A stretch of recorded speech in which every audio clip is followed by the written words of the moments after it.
Oh, God, there we go. You still home?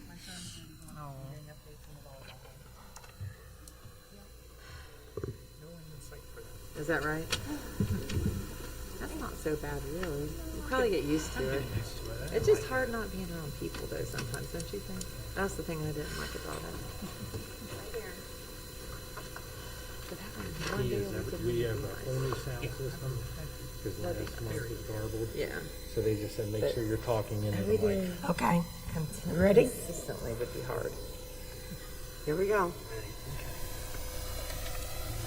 Okay, I'd like to call to order the Beaver Creek Board of Education meeting for Thursday, September 17th, 2020.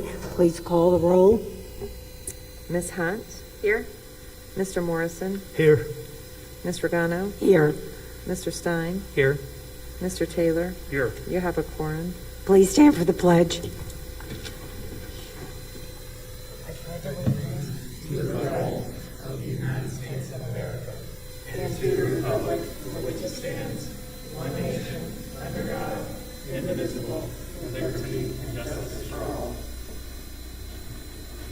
Yeah, that's fine. Thanks.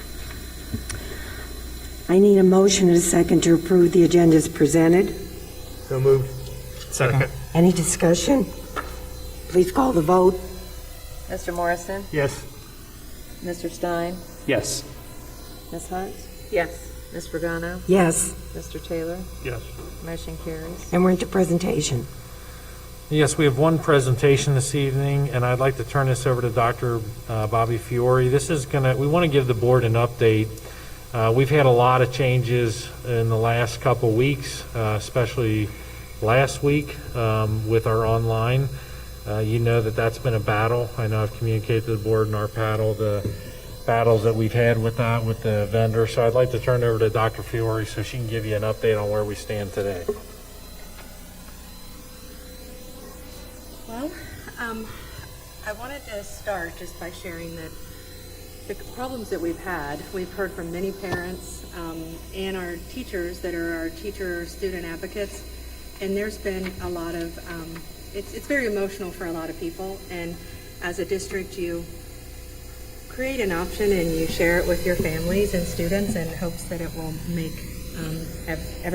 it'll be successful, kids will, make progress, and there was just a lot of things that happened that we didn't anticipate, and it's been very stressful for a lot of people, and we are very sorry about that, but we wanted to inform you of some of these things and some of the things we've done to resolve it and kind of where we're going from here, because our students deserve a quality education, our families deserve that, our teachers deserve, if they're working in the online programs, they deserve something that functions and that they can use and is user-friendly and that they, can solve problems in. So I just wanted to share a little bit of information with you, and then I'll talk about where we're going next. So to start with, when we embarked on this journey with Lincoln Learning, we are in the Greene County Online Consortium, and Lincoln Learning was a program that was researched and vetted by the ESC, and we opted into that with other county schools. And as we got into the program, which, training was a little delayed, we weren't able to train our teachers until the Friday before school started, which we barely got our kids into the system because we promised our families we would start on the first day like we are with traditional, and so we really wanted to honor that promise. Our online students are our students too, they're all of our kids. So we got our kids in the program, we got our teachers somewhat trained on Friday, and we kind of took off. And what we realized that first week was there was a lot of issues that we didn't anticipate. So passwords, passwords were set the same as district passwords, but we had to do that. So we had to go in and reset all of the passwords for the kids. And then if a parent didn't know the password because it was the same password they used for other things, they couldn't, if they hit forgot password, Lincoln Learning would send an email to the kids, but our email accounts are set so only people in district can email them. So the reset email never got to them. So then it was just the process of resetting all those, and then Mike and Jamie worked really hard on a workaround for that. but just that frustrated a lot of people because they couldn't even get in the program. So first week, not being able to get into the program was very frustrating for many. Many of the lessons have video content in them, and they just didn't work. So, and we wouldn't know which ones weren't going to work. So when we would, kid would be in the program and they'd click on a video and it just wouldn't work. So we'd email and we'd ask them and they'd say, oh yes, we have some videos that are not working. Okay, but we can't give you a list of which ones. So let us know if you find them. Well, that's a problem because if we knew where they were, we could try to create a link to something else, so to not disrupt learning. So they had contracted with this Discovery Video to replace the videos, but they just posted an alert on their website, and that was kind of it. It didn't say which videos. So you never knew when you were going to encounter one. So that was an issue that it has not been resolved. And that's been a big problem. Lots of issues with that. So next, viewing PDF files. We have a really big problem with all of our K-2 students have iPads. And what we've learned recently is this program's not compatible with iPads. That is not something that we were made aware of. And it's not something that's, so what Mike and Jamie do is every time we find an issue like this with the PDFs, they would find a workaround for the iPads. So we'd provide a list of those file links. They'd download all the file links and then they'd send that to our families. We ended up PDFing the workbooks and printing them for the families because they couldn't access some of those links online. So it's a lot of time figuring out a solution only to have another problem emerge. Music files are not compatible, and they're not compatible with our iPads or our Chromebooks, so it just can't be used. So the kids in Unified Arts that selected music, many of the music lessons just won't work. So, and there is no way to resolve this issue on these devices. It's just how the program is constructed, how Lincoln Learning constructed their materials. So that's a problem as well. A lot of times in the elementary classes, there is like you have to record yourself reading letters or record yourself reading or doing different skills assessments. And the record function, there'd be a record button, but if you hit it on the iPad, it just didn't work. So lots of frustration for families when they're trying to record their kids doing sounds or letters or reading words. It just didn't work. So Mike and Jamie, again, they have done an amazing job. They worked really hard to come up with a workaround and then getting that communicated to all families, because what I've learned through this is multiple ways, multiple times, because sometimes we've learned that there's parents not getting our TEC messages, and we go and we look at what email is in one view and it's the right email, but sometimes that number accidentally got blocked or it's going to a spam folder. So there's lots of things that are going on that's preventing our families when there is a problem and we figure out a workaround. There's a lot of time that message isn't getting sent to them. So that's very frustrating. So really the range of technology problems that we've had, all those things that I went through sort of fast are big issues. There's lots of videos, lots of PDFs. How the program is set up is there's a teach it, a video of someone teaching them a skill, then there's a read it part, then there may be a practice it, there might be a show me where they have to show something. There's, and sometimes there's assess-its or mastery assess-its within it, but there's lots of these learning objects in each lesson, and many of those contain videos, PDFs, you have to record, and all of our K-2 students have iPads. So these were big things that, we keep putting out fires and then another one ignites. So we had a meeting with Lincoln Learning on September 4th, and we talked about, they asked for a prioritized list of our concerns, and we made the technology concerns, and then I'll get into, we have curriculum concerns as well. But in the end, some of these things are just the way it is. So that was disheartening that there's certain things that just can't be fixed in the technology world. Even if we provided Chromebooks to all of our K-2 students, that wouldn't solve some of the music problems either. So there's still going to be some complications with that. Coursework problems. When we originally got the program, it's called a standards aligned standard. It's aligned with the standards. That's what we're sharing with everyone. And it is aligned with standards, but what we discovered was it's aligned nationally for social studies and science, and it's aligned to Ohio ELA math. And how we figured that out was 4 of us attacked an area over the weekend and read every standard in the state, and then every standard in their pacing guide to do a crosswalk between the two. And what we discovered, because we're hearing from parents that their kid would go into a lesson and they'd be counting to 20, saying the ABCs and learning about the judges and the judicial branch of the government in intricate detail. So it wasn't super consistent in terms of the degree of difficulty. And so what we did was that weekend we pulled out lessons, especially social studies had a lot in 4th grade because we do Ohio social studies, is we pulled out a lot of lessons and another thing is there'd be 90 lessons for ELA in 3rd grade and 52 assessments. We don't do that many assessments with our kids in school. So our goal was to how do we align it with what we do in school? How do we make this match more? So we did go in and we took out lessons that didn't really align with Ohio standards, and we cut down the amount of lessons for social studies and science because kindergarten and 1st grade don't do social studies and science every day, and it's usually embedded in ELA and nonfiction text because it's such a literacy is so important. So we kind of slowed that down because 5 science, 5 social studies was a lot, and even when some of them didn't align to the Ohio standards. And for 2nd and 3rd, we did the same, and we took out some of the assessments. So we, in essence, made our own curriculum map and pacing guide, which we changed a few weeks ago. So, and that, I think, helped a lot. ELA and math were aligned because of Common Core, and so that, helps with those 2 areas. And like I said, assessments, there's just a lot of assessments. So we tried to scale back on what was a priority because when we got in there, some of the assessments were worksheets. So, and we wanted to make sure that we weren't causing more stress for our families or our kids by assessing them more than we would do in the regular class. And a goal we do have with some of that older grades is to look at as we move forward, because some of our families are still doing Lincoln Learning, so how can we provide some supplemental things that we do in the classroom to kind of, for the older grades when we took out lessons, so we're still working on that.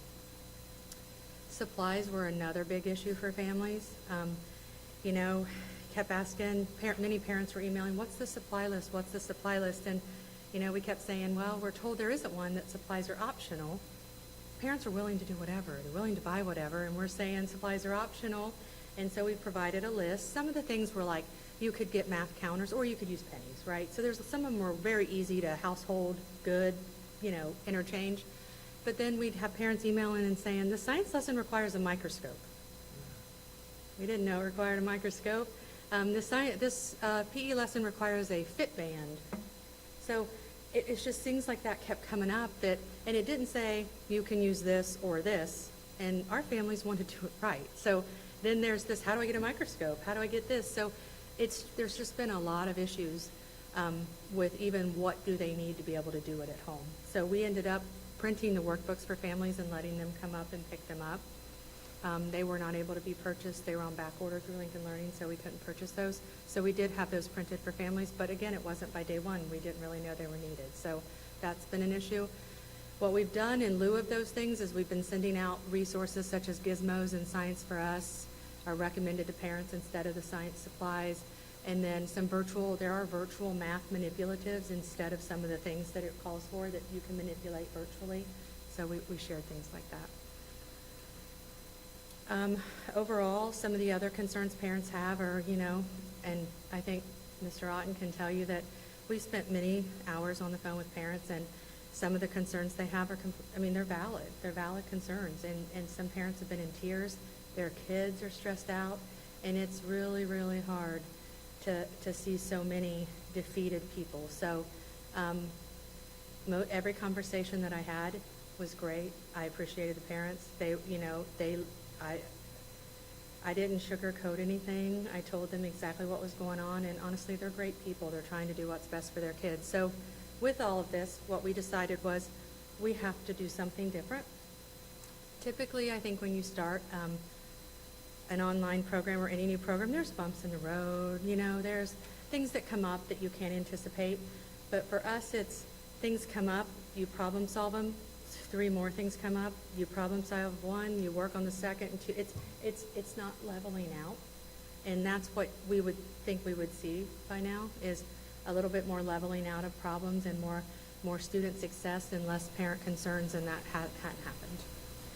So with that said, in many of our conversations with parents, some have chosen to stay home because that they have health considerations, they have family members, or they're fearful of their kids coming to school, and that's the option they chose, and they wanted, another online option.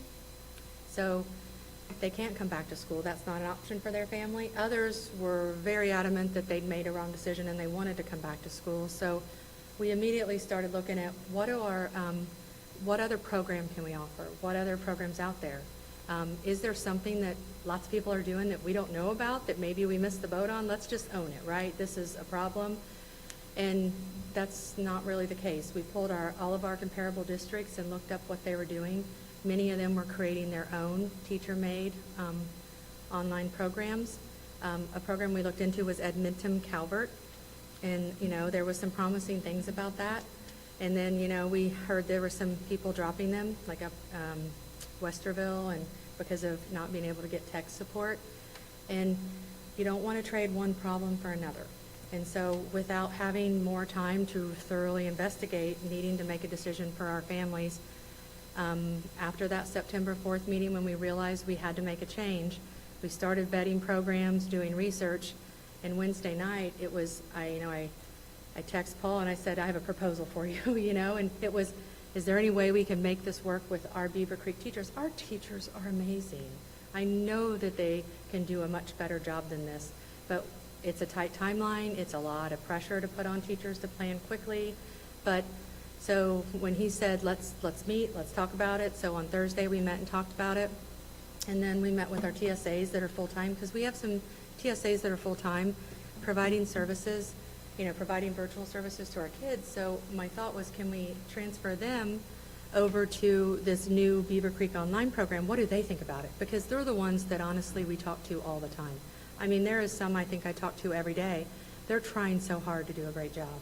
And it's very hard for them not to be successful at it, because they have high expectations for themselves, as we all do. So, and they were on board. I mean, I think the concerns were how fast we were going to do it, but I think they realized this will be really good for our kids. It'll be a great option.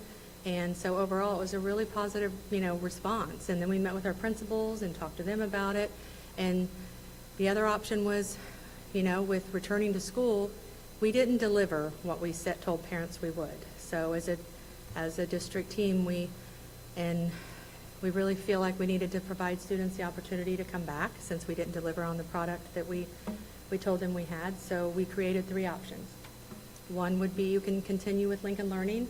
And when I say there's all the problems with it, we've worked through a lot of them. And and the kids, some parents have found their own technology workarounds. We have some parents that are way smarter than I am at that stuff. And so things are working for them. But I don't want to make them switch. So if it's working for them, they should be able to keep doing it. Or do we have this Beaver Creek option for them? Our Beaver Creek option is going to use, it's going to mirror our curriculum and curriculum maps. It's going to be done with pre-recorded. A big concern of parents was, well, I like the flexibility of online. When are you going to have my kid in class? What am I going to have to do? How many, what times? And so what we decided was we would pre-record the new content, so our teachers or videos they find, and then our live time will be practice, reinforcement, but it won't be new content in case parents can't meet that time. And then we'll have assignments in the classroom. So that seemed to be a good compromise for our families, because some parents work all day and they want to be with their kid when they do this. And if the Google Meets will be during the school day. So that seemed to be a good compromise. And then the third option, and so that option, just so you know, October 2nd starts Monday. So we had about 1 week, if that. Some teachers more like 4 days, some 3. One of our 5th grade teachers that we just got to do it started today and is gung-ho. It's going to do an amazing job. She probably already has it done. You know what I mean? It's just the excitement, I think, of this for some. It's so good to see. So the big thing that pushed this timeline in returning to school is when we talked to, and I forgot to mention this earlier, when we talked to Lincoln Learning, it was, we don't have to pay for Lincoln Learning if we deactivate and essentially withdraw our kids by September 21st. And that's what kind of got our mind spiraling to, if we don't have to pay for those kids, we can afford to hire a few more teachers for this virtual program off of our sub list, licensed, will be licensed, things like that. So that's what pushed the timeline so fast, is we have to decide which kids are going to be in Lincoln Learning, and if not, pull them out. Then we have to create the online program, and then returning kids to school. So the timeline for withdrawing kids was really part of the pressure to get this done. So 3 options: stay on Lincoln Learning, move to our Beaver Creek Made virtual program, or return to traditional in-person, which we made effective September 28th. So, and that's to give time for our teachers, our parents to transition to this, teachers to think about their classroom arrangement, how they're going to put kids into groups, where they're going to put them, what homerooms, that type of stuff. So we just closed that survey on Tuesday night at 11:59, or really it was 12:30 when I hit the button, but and we had about 135 families that didn't complete the survey. So what we decided was, because you just don't know if communication gets to everyone. We sent it via text message, via our TSAs sent it out, we sent it out. It was all over social media because I saw it. But we were just worried that there'd be that parent that didn't know anything about it and didn't get the opportunity to choose. So we called every parent that didn't. Team at the curriculum department is working so hard. I can't tell you how I've gotten to know them so well just in my first move, and I can't tell you a group of people that work any harder. Beth Sizemore, Ruth Wiley, Jamie Stamper, they're doing amazing. Our administrative assistants are working all day on these things too. So we got a hold of not all of them, but we left a message and emailed. So we at least made personal contact with everyone on this list, and we got all but 40 some to give us the choice. So this is the results. 26% of kids are returning to Lincoln Learning, staying on Lincoln Learning, not returning, staying. The only real impact for these kids will be their teacher-student advocate may change, because some have moved to the Beaver Creek option, so there'll be some shuffling of TSAs. But that's it. Lincoln Learning won't stop. They'll keep moving. They'll be contacted early next week as to if they have a change in their TSA. Option 2 is virtual learning by Beaver Creek Schools. We had 47% of our kids elect to do that. And then option 3 was 27% of kids are returning to our schools. A big concern is, how's that going to impact our class size? How's that going to look in the classroom? There was lots of concern from the teachers about that, and valid concerns. Something that we wish we would have been able to slow down and do a little differently was the communication that we were able to have with our teachers and staff about these possible options and changes. The timeline was tight and things were happening so fast that we weren't able to communicate as effectively or efficiently with our staff as we would have all liked to. And when we were pedaling so fast to get it done, that that's, in hindsight, that's a regret of ours. So looking at some of how it impacted our ratios, when we sat down and plugged in all those traditional kids, there are our class sizes. There are 3 building grade levels where the average student-teacher ratio is above 21.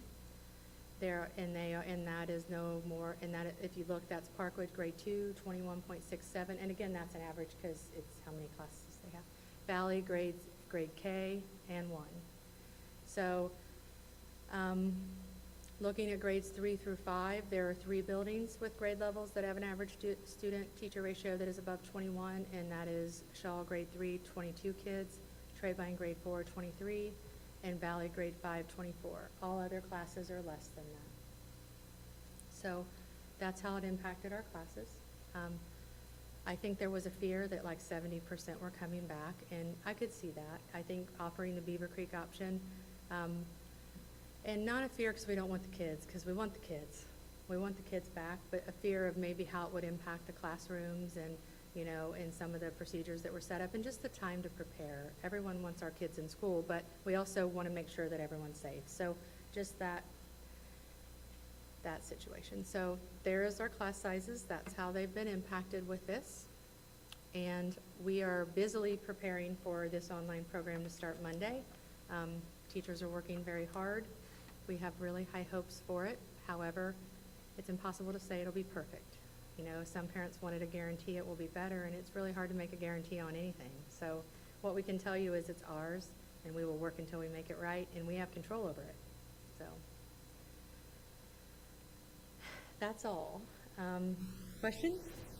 How big do the class sizes have to get before you're going to decide, we need to get another teacher in there?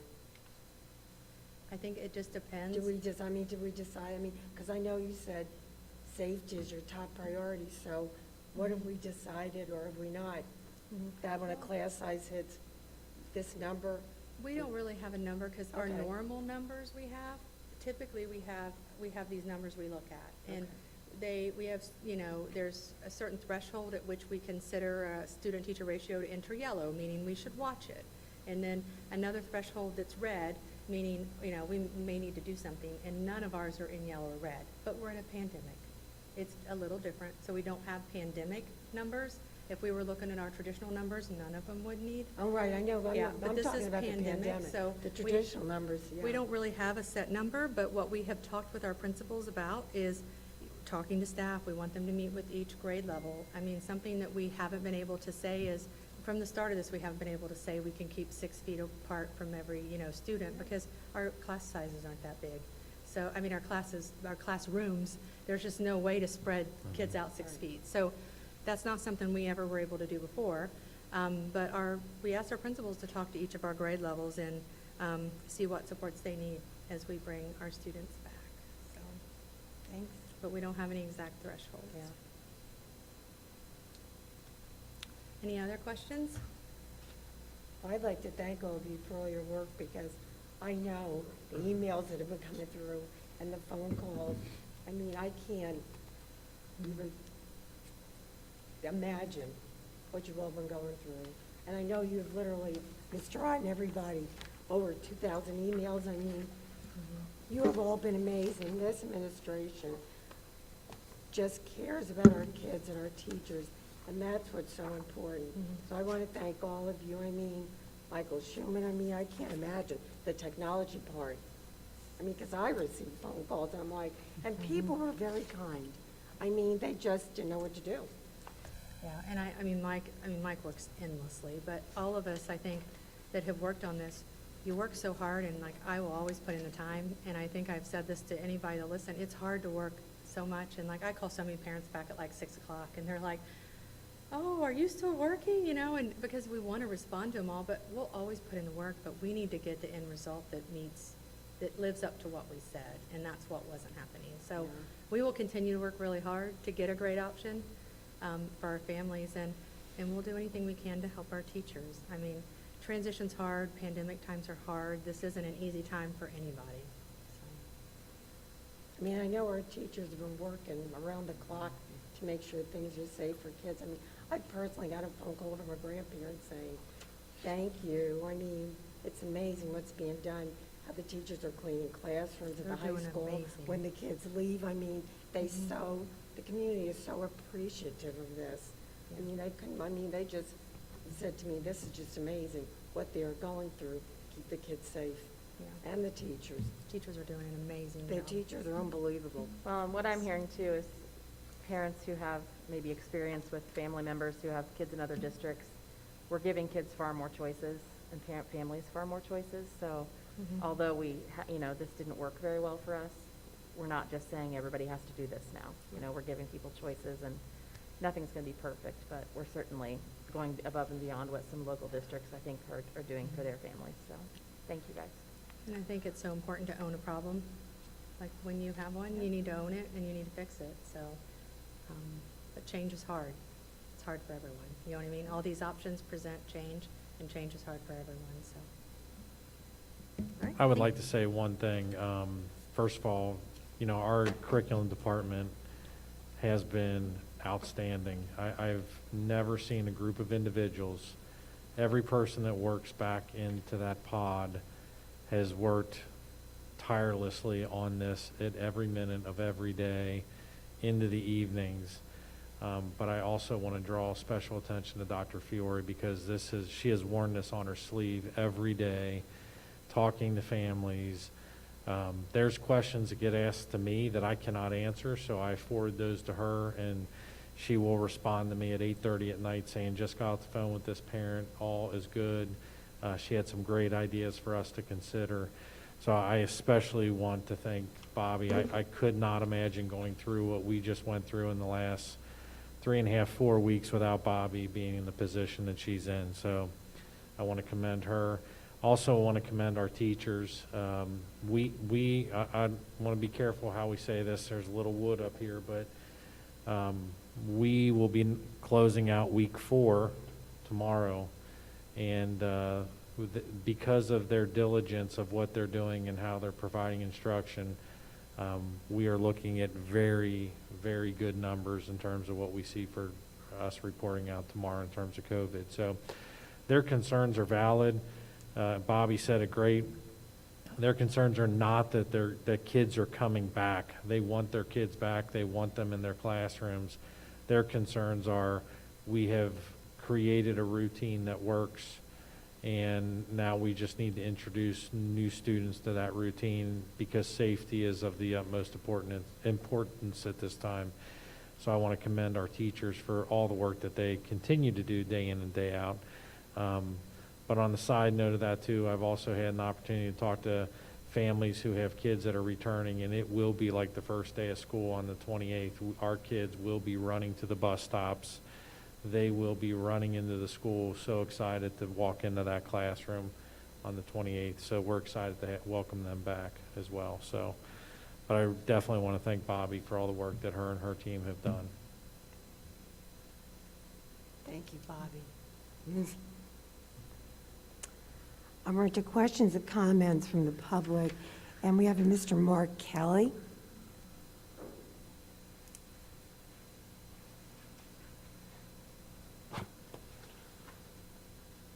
Mr. Kelly, thank you for coming tonight. I need you to state your name and address, and you will have 3 minutes to speak. Okay, my name is Mark Kelly. I live at 5962 Penn Avenue, a block from Parkwood. Good evening, Ms. Organo, President of the Beaver Creek City School Board of Education, and Mr. Otten, Superintendent of Beaver Creek City Schools. I humbly come before the Board of Education for Beaver Creek City Schools not to complain. I'm a proud graduate of Beaver Creek High School. My education in Beaver Creek was the foundation for my successes in life. While I have spent the last 30 years living abroad in Europe and Guam, my heart always yearned to return to its roots. My request is quite simple. On 1st of January 2020, Beaver Creek, in fact this area, lost a great man, Mr. Ben O'Dine. While Mr. O'Dine was an incredible educator and mentor to countless individuals with Beaver Creek schools, he was also a Boy Scout master for Troop 68 for 20 years. He also served the community of Beaver Creek, where he was chosen as mayor for Beaver Creek for 2 terms. And if that was not enough, after retiring, Mr. O'Dine continued to serve by leading a tutoring program for inner city elementary children at the Salvation Army in Dayton for 20 years.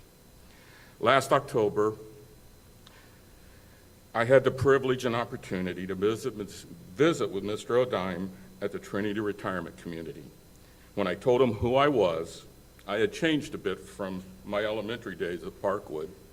His eyes lit up, and he immediately knew who I was. Little did I know, a few short months later, he would be gone. Mr. O'Dine was the inaugural principal for 22 years of what was initially West Elementary, later renamed Parkwood. For nearly 50 years, Mr. O'Dine was the ultimate educator. I'm not even going to try and estimate how many young people's lives he touched and affected, but suffice to say, it would be in the thousands. I cannot think of a better way to honor him and his legacy by either renaming Parkwood to O'Dine Elementary School or adding his name to the school. Per your policy manual, commemoration of school facilities states, the board may also name property for an individual if the individual had made outstanding contribution to the district, community, county, state, or nation. The character of the individual must be unquestioned as determined by the board. Mr. O'Dime clearly meets your criteria in all areas. I understand your focus of late has been students, family, and staff with the closure and now the open of the schools due to COVID-19. However, I fear as time goes by since his death, it will go by the wayside and will never be considered. Thank you, and I humbly again ask for your attention and give Mr. O'Dime's legacy the honor he truly deserves. Mark S. Kelly, Beaver Creek High School, 1975. Thank you, Mr. Kelly.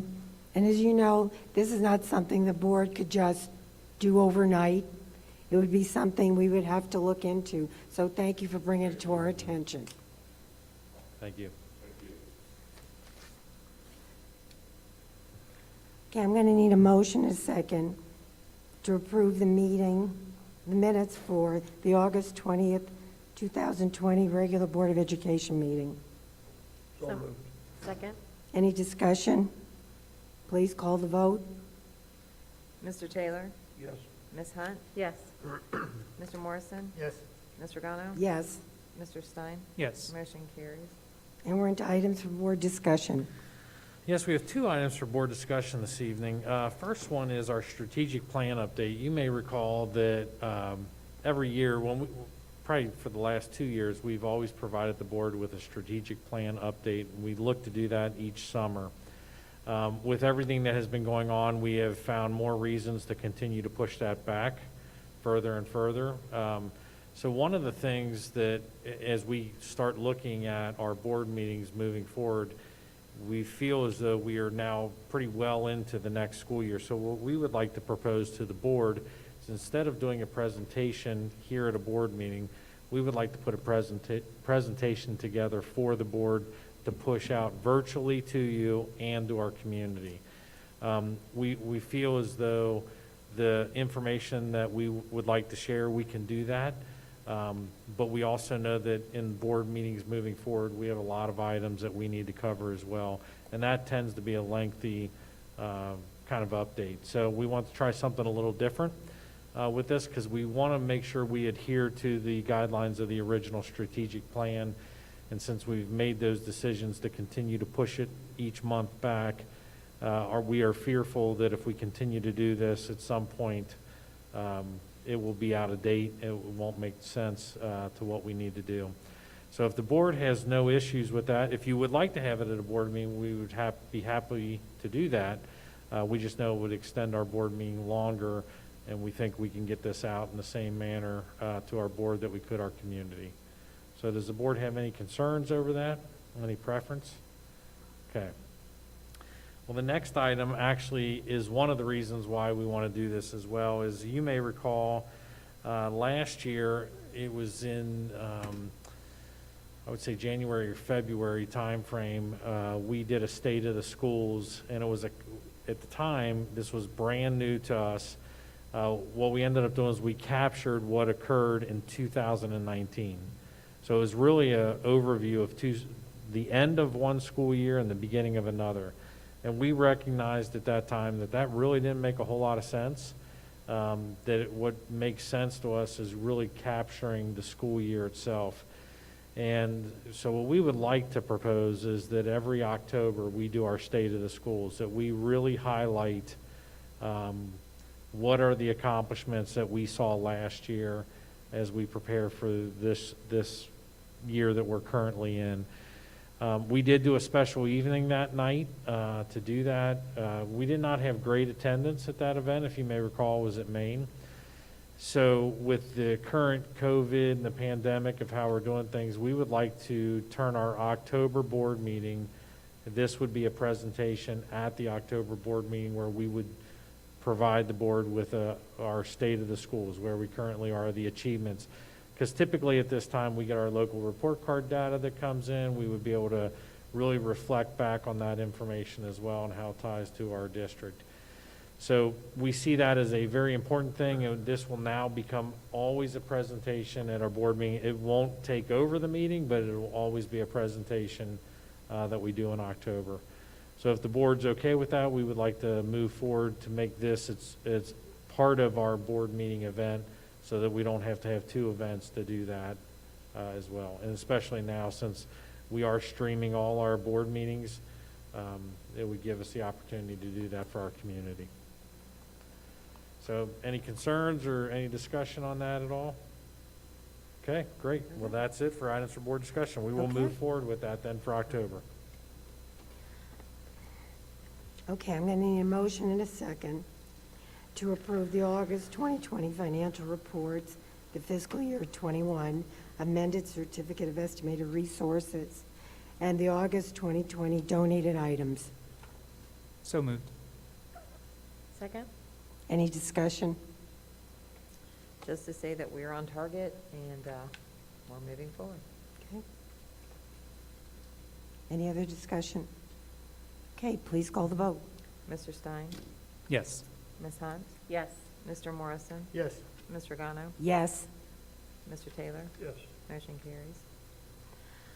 Okay, we're on to new business, and I'm going to need a motion in a second to approve the employment, salary changes, leaves of absence, and terminations, and the approval of employee code of conduct, update and renewal. So moved? Second. Any discussion? I would just like to remind the board that item B on here, approval of employee code of conduct there, we are updating this with all the signatures of our current board. We will be asking that the board renew this every year.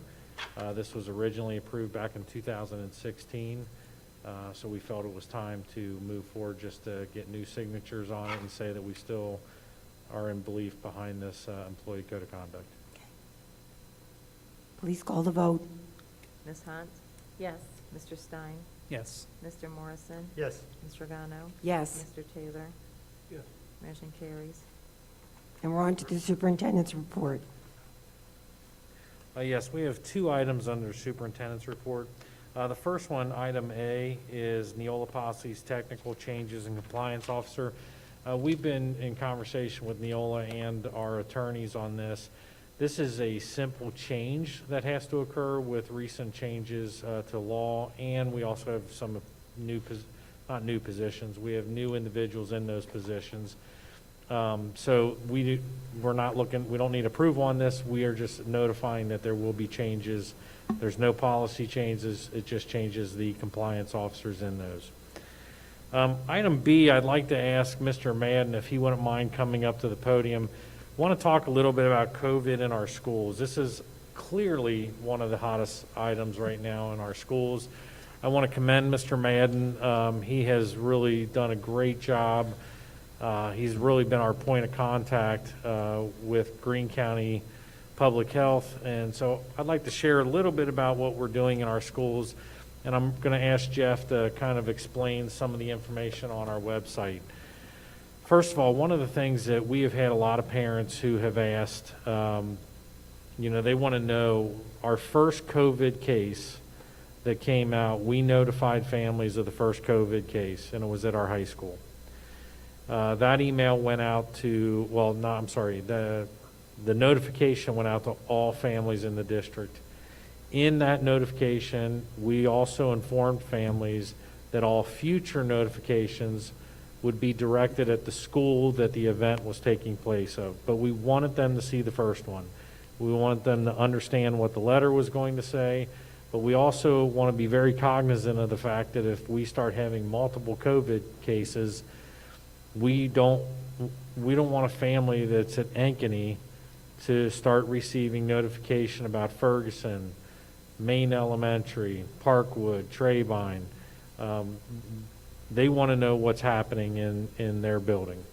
However, we also fully realize that we have families who may want to know what is our current COVID case today. And they actually have the ability to see what is the most up-to-date cases on our website.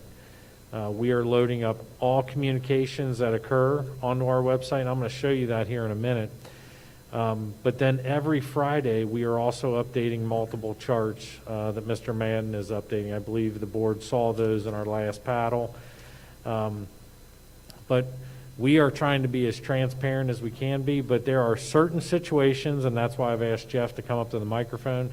there are certain situations that really make you scratch your head and wonder how can these numbers be right?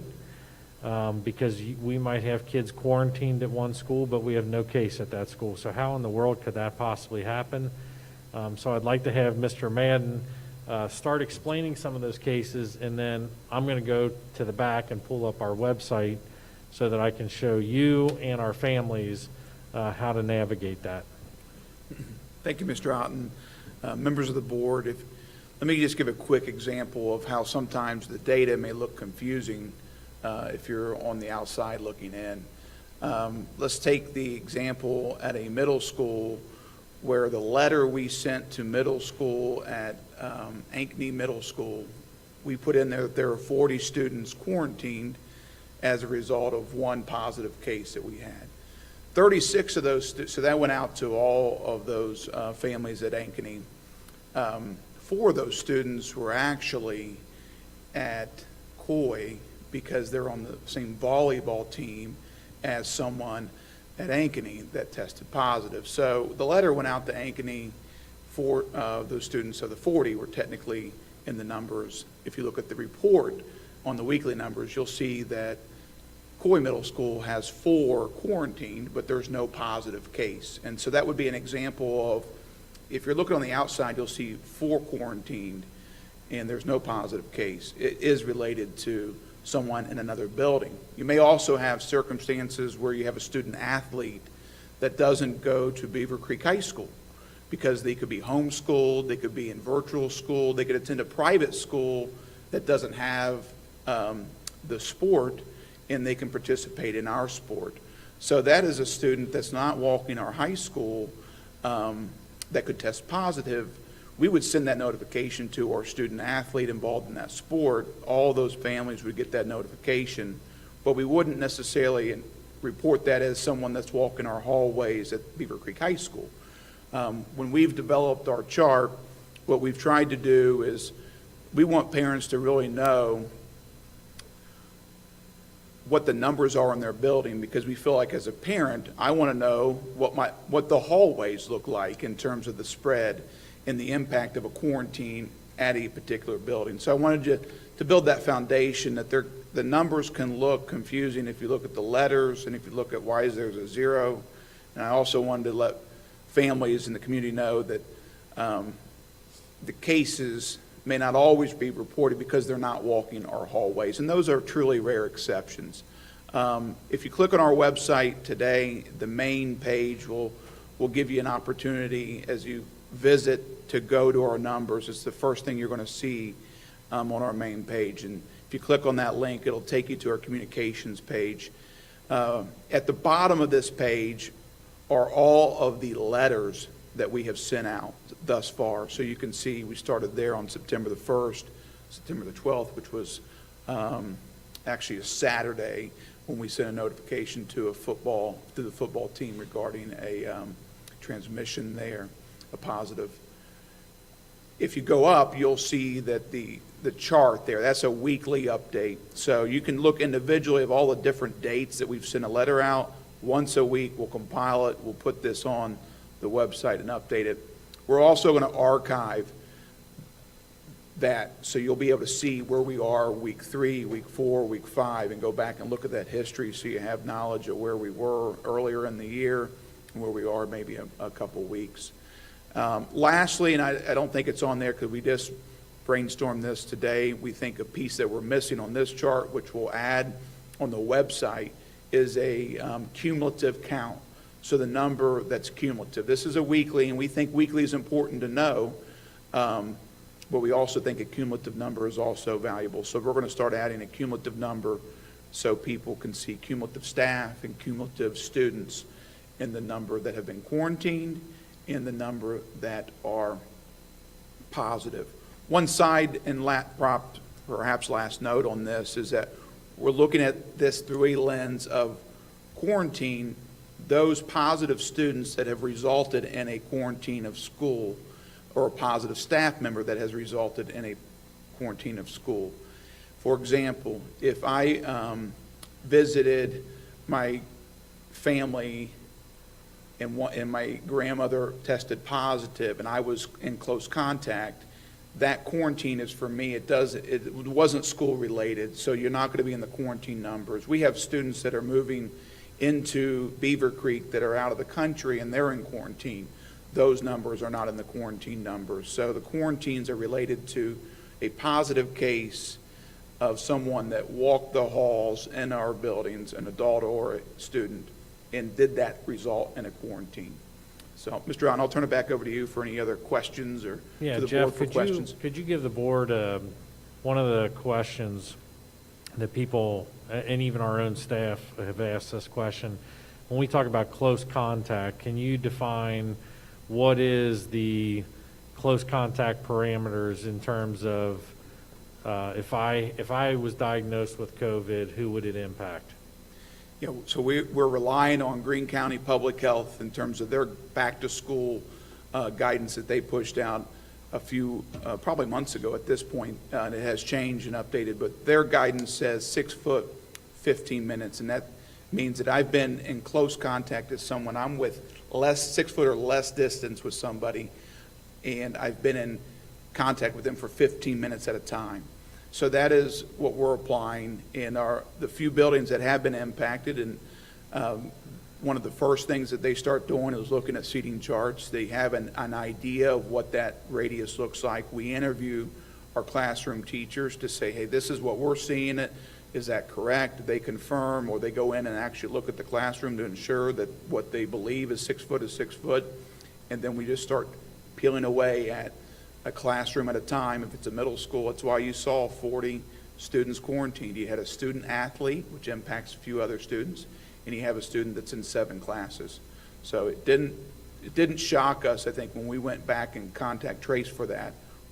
We were expecting that number, and that's where we land pretty close with that, for what we thought. So I'll just keep throwing questions at you. So if I'm quarantined and let's say Krista has it and Denny and I are quarantined because we're within 6 feet, but I've been wearing a mask. Does the mask do anything to not make me get quarantined? So we want you to wear the mask. In fact, we require the mask unless there's exceptions, medical exceptions to that mask. That's the law. You have to wear the mask. However, it doesn't benefit you with the quarantine. So the rule is with or without a mask. One other thing, and you didn't ask this, but you should. It comes I haven't gotten there yet. a lot, because we get, this is a common, I think, confusion for parents. So let's say that you were quarantined, Mr. Otten, for whatever reason, because you had close contact with someone, and you go out and get a negative test. The negative test does not impact your ability to return. The quarantine is for 14 days since the last time you had close contact, and the negative test doesn't impact that. And again, those are standards that are out there. We're not the only school district that has to follow that. That's a standard that everyone in Greene County is following.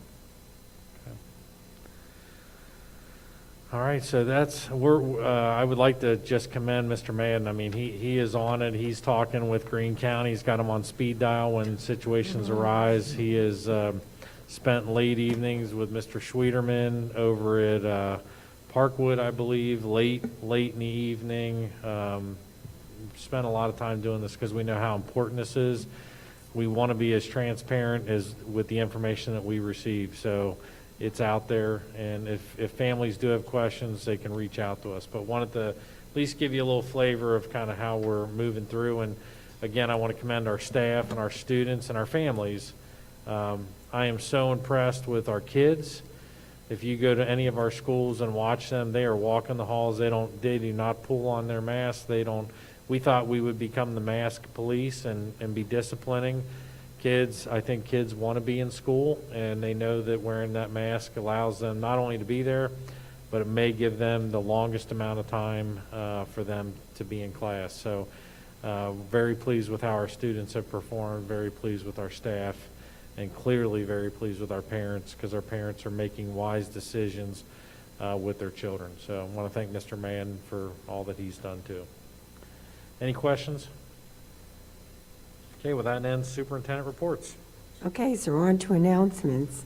So October 15th is the next Board of Education meeting, 6:30. October 15th is the state of the schools at 6:30, and at October 23rd, end of the grading period, early dismissal. And that takes us to board comments. Mr. Morrison. Switched it up on you. See, nobody knows what we're going to... Wherever you're ready.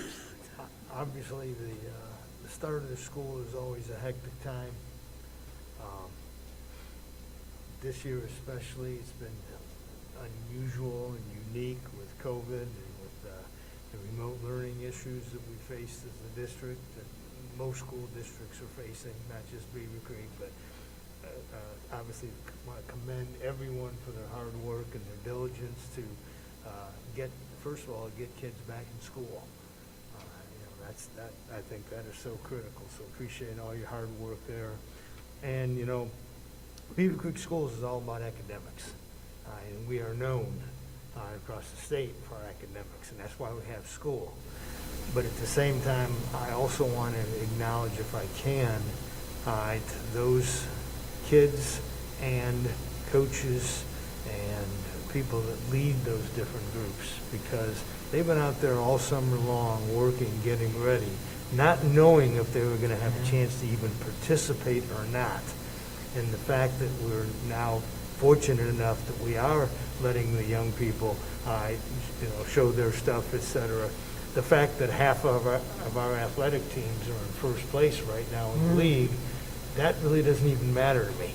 What matters is that getting the chance to be out there and participate, their hard work is paying off and it's being recognized. So kudos to everyone. Mr. Taylor. Well, first off, I guess I'll talk about the Career Center. Things are going well. New building, it's kind of odd to see one end of it operating just fine with the lab section. No kids in the rest of the building because it's all online. So just kind of points out that all the schools in the area have kind of taken a little different tack on how to deal with the issues. So, but they're doing very well, and it seems like kids that need certifications actually have to have hours in the classroom, in the lab to get those certifications. So it's the best option for them. So for us, it's an indescribable, gut-wrenching decision that parents have to make whether they were going to send their kids back to school or leave them online. And I think a lot of frustration that we feel is just a reflection of what they're feeling. It's still very tough for them with all the distractions of being a parent and now having to deal with helping educate your own child at one level or another. So we're now the recipient of that kind of thing, and we're living in that world where everyone expects immediate gratification. They wanted that plan to work 100% of the time, no matter what it was, and they wanted it to happen right then, and there's no plan that even actually works, outside of probably sending your kids back to school. And there was no shortage of frustration at that point as well from parents and teachers and everyone else involved. Very tough decision. So kudos to those of you who put this together and is holding it together. So far, so good. I feel like you probably feel like you're hanging on a very thin rope. And but great for you. So that's all I have to say. Keep up the good work. Mr. Stein. Yeah, I just wanted to share that in the last couple of weeks, I've had friends and acquaintances that do not live in Beaver Creek who have, approached me and said, wow, I cannot believe what Beaver Creek is doing. I wish where I lived that they were, and this is Hunt, you mentioned this as well. I wish that our community was doing that as well. It was on board with that. So I just want to commend the entire district. That means all the employees, that means the students, that means the families. It has taken everybody to make this happen, from implementation or from planning to implementation, then the daily operations. When you have a challenge thrown at you and you've already provided so many choices, and you provide more choices, and include the families, and, you know, get input from, you know, students and families, and I just think it's great, and hearing it from others has been very nice, and I just wanted to share that with everyone, and thank everybody for all the hard work you're doing. Mrs. Hyde. Ditto to all the things you all said. I'm usually not the last one, so I know. Sorry. I don't want to say the ditto. But that's good. Another point for athletics, I just wanted to thank Brad Pompos and Will Hamilton, Deanna Fetcher, people in the athletic office. Having an athlete, I'm over there a lot, and I see them working morning, noon, and night. I'm not sure Brad has had dinner at home in months. I'm not sure. But I know they're just working tirelessly to make sure our kids can play. And as Mr. Morrison said, that's really, really important to many, many of our kids, being able to play or take part in band or color guard or whatever their thing is. I just know they've been working really hard, and they're battling a lot of frustration over guidelines and things that really aren't in our control, and they were given a very short window to meet those expectations. And I mean, I think they've done an amazing job. I've been at multiple athletic events for my kids, and it's just been great to see my kids competing and getting to see families out and enjoying the normalcy, whatever that looks like now. Our volleyball team, because my daughter plays volleyball, she's on JV, but our varsity volleyball team this week had senior night, which, again, another normalcy thing that kids didn't know if they were going to get this year. So it was really emotional, and our seniors, we played Centerville on senior night, and as you know, typically senior night, we don't choose the toughest team in the GWAC. But they did because they wanted to prove something. So there's 7 seniors on the varsity girls volleyball team, and they were down 2-0 and came back and won 5-0 on senior night, and it was really awesome. So it's just neat to see our kids get to have those memories, and I hate that for our seniors maybe in the spring who didn't get those things. Those things are really, really important for our kids. So kudos to that team and to the coaches, and again, thank you to the curriculum staff. I know I've talked with Beth Sizemore some, and I know they've worked tirelessly to try to fix all these things and take care of our kids, and I appreciate your guys' willingness to do whatever it takes to do what's right for our families. So. Okay. Well, you know, I've been telling everybody that literally every district is writing the manual as we go. There is no manual to get us through this. And so every day, every minute is a new learning, is a new page in this manual. I just want to say that this district is amazing. I taught in it for 24 years. I know the caliber of teachers we have. I know the parents we have. I know the kids that we have. And I know the administration we have. This administration is amazing. The teachers we have are amazing. They put forth 150% all the time. I want to commend the parents for working with us, because I know it's pretty hard for them. But you know what? The best thing we did was get our kids back in school. I mean, it was so important. As a teacher, I would want my kids back in school. So thank you all for making this happen. I know I have heard from parents, both online, especially the parents in school, are absolutely thrilled with what's going on. Their kids are excited. They can't wait to get to school every day. The teachers are making it fun for them, even with all these masks and all the other rules. So thank you, everybody. These kids are excited, and that's what they needed. They needed to be back in school.